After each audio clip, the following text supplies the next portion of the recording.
Hi all, welcome to my new little vlog here. Right before us, this is, you may have seen my previous little videos, I'm actually making a silk waistcoat for a client of mine, and I've had a few fittings with just this cheap mock-up fabric. You don't need, a lot of people say, oh, you should use calico, whatever, all these fabrics. You don't need to use, just get some cheap cotton. This is 50p a metre and you're good to go.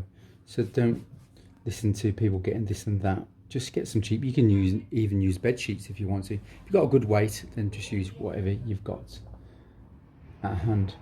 So everything's been proofed now, everything's fine. I'm gonna use this as my pattern now.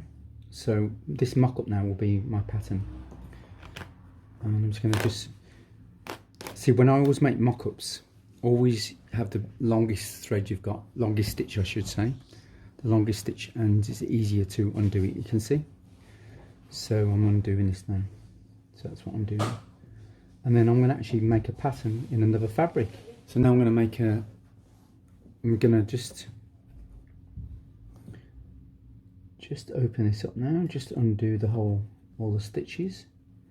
And I'll use a razor blade. You can use a razor blade, don't use a picker. You know those horrible seam rippers, please, they're not very good. And they actually, see, so easy to undo. And if you use a big stitch, I'm not sure I'd use a big stitch in this, but I'm going to undo the whole of this now.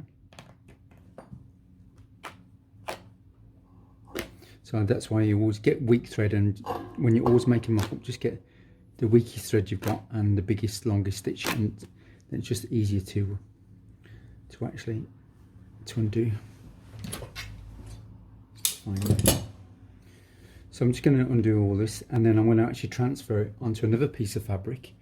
And you don't need to use pattern cutting paper, just put it onto another cheap piece of fabric as your main pattern, and that's what I'm going to do now. And I'll get back to you when I've actually cut the pattern out, and I'm going to actually make the silk waistcoat up. So on that note, everyone, I will see you soon. Ciao.